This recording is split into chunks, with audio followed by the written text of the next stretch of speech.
Hi friends, कसे आहात सगळे? मस्त ना? श्री स्वामी समर्थ. ओम साईराम. इथे वृद्धाश्रममध्ये आलो होतो आम्ही माझा बड्डे करायला. संडे होता आणि बड्डे होऊन खूप दिवस झालेत.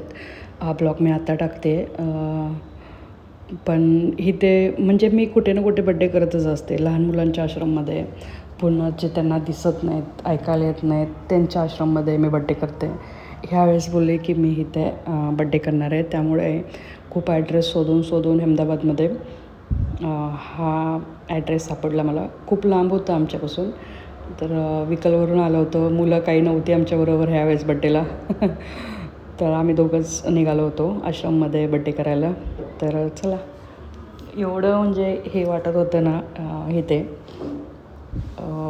बेकार वाटत होतं. म्हणजे कसं असतं, मम्मी पप्पा आई वडील आपल्याला एवढे प्रेमाने मोठं करतात, शिकवतात, आणि शेवट मुलं काय करतात, आईवडिलांना आश्रममध्ये ठेवून टाकतात. आणि ह्या आणि मॅडम होत्या का नाही, हे जे पुढच्या ग्रीन ड्रेसवाल्या, मेन म्हणजे पूर्ण ओनर त्या आश्रमच्या त्या होत्या, मॅडम होत्या. जेंट्स कोणी नव्हतं. म्हणजे किती आनंदाची म्हणजे ह्याची बाब आहे, गर्वाची, की लेडीज एक वृद्धाश्रम सांभाळते म्हणून. इतकं भारी वाटलं मला. आणि बड्डे होताना मला लोकांनी हे केलं होतं, विश केलं होतं, आशीर्वाद दिले होते. एवढं छान वाटलं होतं ना, मस्त वाटलं त्यांचा आशीर्वाद घेऊन. आणि हे लोक म्हणजे कसं असतं, मुलांना मोठे करून मुलं परत हा दिवस दाखवतात. कोण बाहेरच्या देशात निघून जातं, कोण सांभाळतच नाही, इथे आणून ठेवतात. मला इतकं बेकार वाटत होतं ना.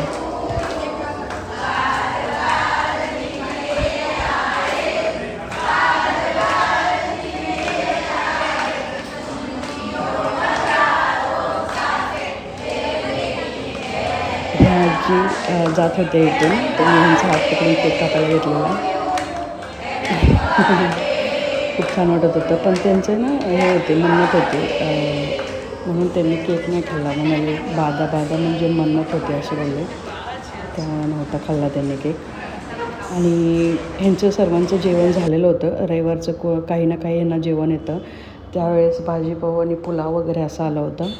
तर ह्यांचं सर्वांचं जेवण झालं होतं. तर आणि आम्ही थोडा लेट झाला होता, कारण तर आम्हाला शोधत आम्ही गेलो होतो. निघालो होतो लवकर, पण हे सापडतच नव्हतं. खूप लांब होतं आमच्या घरापासून. छान वाटलं पण इथे बड्डे करून. ह्यावेळेस म्हटलं काहीतरी वेगळंच हे करायचं.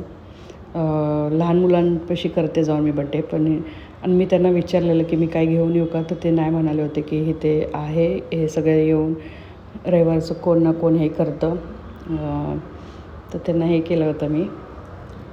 म्हणाले नका येऊ, काही घेऊन चालेल. नंतरने मला ह्यांना काय हे करायचं होतं, तर मी म्हटलं देऊ का, तर म्हणाले दे म्हणाल्या होत्या. तर मी ते बादली घेऊन हे केली होती त्यांना. भाजीपाव वगैरे चाललं होतं खायचं त्यांचं. पण त्यांचं सर्वांचं झालं होतं, हात धुवायलाच चालले होते. पण नाही बोलले होते सगळ्यांचं पुलावच खायचं चाललं होतं बघा. आणि एवढं क्लीन होतं ना हे आश्रम, मस्तच होतं हे म्हणजे. आणि ह्यांना बघून एवढे पॉझिटिव्ह एनर्जी आपल्याला येत होती ना, म्हणजे की बाबा आपण म्हणतो ना की आपलं हे दुखतं आहे, ते दुखतं आहे, हे नको करायला, ते नको. एवढे म्हणजे हे वाटत होते ना, एकदम ॲक्टिव्ह, खूपच हे वाटत होते मस्त. हे अहमदाबादमध्ये छास हा असतोच. छास म्हणजे ताक प्यायला असतंच इथे. गुजरातमध्ये ताक हे पितातच लोक जेवणानंतर. आणि खूप वयस्कर होते हे आजोबा आणि आजी पण लोक. 75, 80, 90 असे सगळे होते. आणि त्यांच्याकडे बघून वाटत नव्हतं की असे हे असतील, सॅड असतील. हां, जरा मनाला वाटतं की आपल्या मुलाने इथं ठेवलं आहे आपल्याला. आणि मला रडायला खूप आलं होतं. जे आले होते ना आईवडिलांना भेटायला, तर ते वरती त्यांचे सॉन्ग वगैरे असं एंटरटेनमेंट चाललं होतं ह्यांना सर्वांना करायला. मला खूपच उशीर झाला होता यायला, त्याच्यामुळे दाखवते मी वरती जाऊन. हे सर्वांचं जेवण झालेलं होतं. या आजी पण बघा कशा आहेत, एकदम वयस्कर, आणि सगळे ॲक्टिव्ह दिसत होते, सगळे ॲक्टिव्ह. मला पण एवढं सुंदर वाटलं होतं ना इथे, म्हणजे एवढं छान वाटलं होतं बड्डे करून. आणि मी कधीच बड्डे हे करत नाही, मी असाच बड्डे मी एन्जॉय करते. ह्या आजी 92 वर्षाच्या होत्या आणि त्यांनी मला ना पप्पी दिली गालावरती. म्हणाले किती वर्षाची आहे, काय आहे. ह्या आजी हिरव्या साडीतल्या, त्या पण वेट थांबले होते की ये म्हणून इकडे. म्हटलं थांबा जरा. हे बघा, एवढं बोलत होतं आणि हे करत होतं ना, खूप छान वाटलं होतं. परत ते दुसऱ्या आजीनी बोलवलेलं होतं. म्हणजे किती आपुलकीने, म्हणजे मला तर आजीचीच माझी आठवण झाली होती. एवढं म्हणजे छान वाटत होतं ना इथे जाऊन. खूप छान वाटलं होतं. आणि मेन म्हणजे लेडीज हे सगळं सांभाळत होते ना, त्याच्यामुळे मला खूप आवडलं होतं हे. म्हणजे काहीतरी पॉवर, म्हणजे लेडीज पॉवर काय वेगळीच असते. छान वाटलं होतं. त्या पण आजीने मला बोलवलं, त्यांनी पण माझी पप्पी घेतली होती.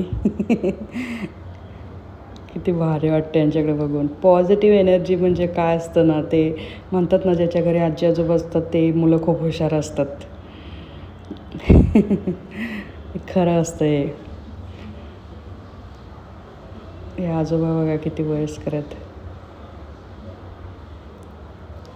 नंतर तिथून बाहेर गेलो होतो आम्ही. बाहेर गेल्यानंतर हे ते वेटिंग एरिया होतं, पाठीमागे त्यांचं ऑफिस होतं. हे वरती सगळ्यांचं राहायचं वगैरे होतं. सगळ्यांना वेगवेगळ्या रूमा होत्या, 4-4, 3-3 असे एका रूममध्ये होते 5 जण. एका साईडला दवाखाना होता त्यांच्यासाठी, काही रात्रीचं लागलं बिकलं तर लगेच त्यांना हे करायला. आणि सगळं स्वच्छ होतं. तुम्ही हे बघताय, कुठे तुम्हाला घाण दिसते का? कुठेच नाही, सगळं स्वच्छ होतं हे. आणि लिफ्टची पण सोय होती, पण लिफ्टने एक पण येत नव्हतं वरती. सगळ्या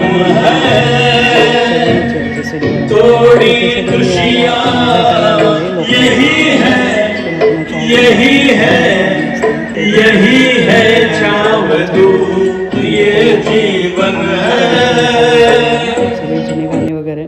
मला हे बघून खूप रडायला आलं होतं. खूप बेकार वाटतं. कसं असतं ना, आईवडील एवढे मेहनत करतात आणि मुलं अशी हे करतात ना, कसं वाटतं ना ते. खूप बेकार वाटतं. एवढं पण हे नाही करावं आईबापांना.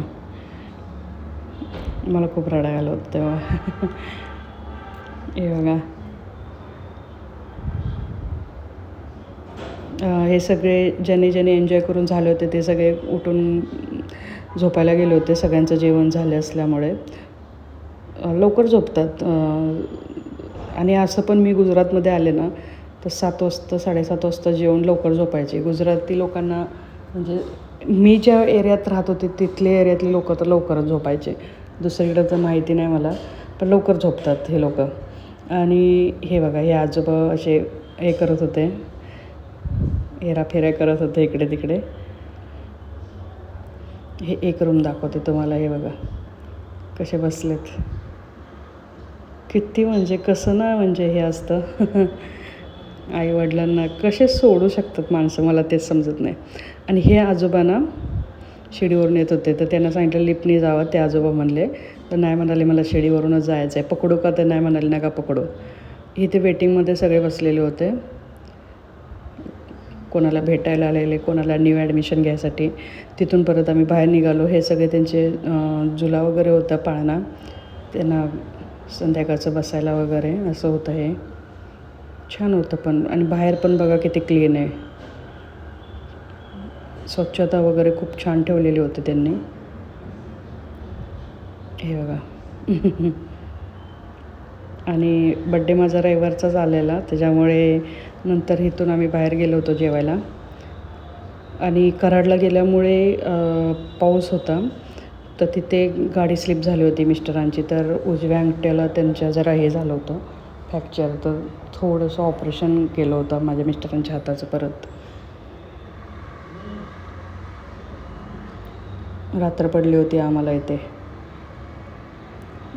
आणि शोधत गेल्यामुळे आम्हाला खूप वेळ झाला होता तिकडे जायला, पण भरपूर लांब होतं आमच्या घरापासून. पण एवढं छान वाटलं ना यांना भेटून, खूप छान वाटलं. आणि म्हणतात ना, ज्याचे आजी आजोबा असतात ते पोरं खूप हुशार असतात, ते खरोखर आहे.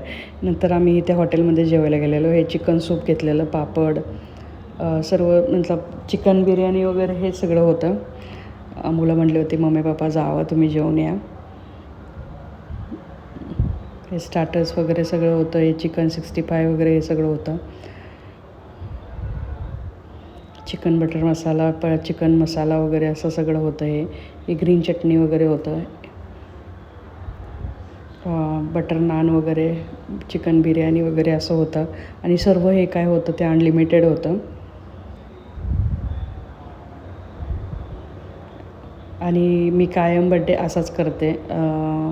कराडमध्ये होते तर कराडमध्ये एक अनाथ आश्रम आहे, तिकडे पण मी गेलेली होती 2 वर्षापूर्वी. हे गुलाबजाम पुन्हा लास्टला स्वीट म्हणून दिलेलं होतं. संडे असल्यामुळं वेटिंग होतं इथे. नंतर घरी गेलो होतो आम्ही. हे बघा, हा अटल ब्रिज आहे. नंतर माझ्या मुलीने केक पाठवलेला ऑनलाईन चॉकलेट केक. नको बोलली होती ती, म्हणली नाही मम्मी छोटा तरी केक कट कर. आणि हे कसे वाटले तुम्हाला हे आमचा मेनू? खायला या जेवायला सगळेजण. आणि मी ते माझा बड्डे केला होता तो कसा वाटला तो पण सांगा. आणि नंतर 2 दिवसांनी माझ्या मिस्टरांच्या हाताचं ऑपरेशन झालं होतं. हे बघा, आता ठीक आहे हात, पण अंगठा पूर्ण हे झाला होता. कसं वाटलं तुम्हाला ते आश्रममध्ये माझा बड्डे करून सांगा. बाय.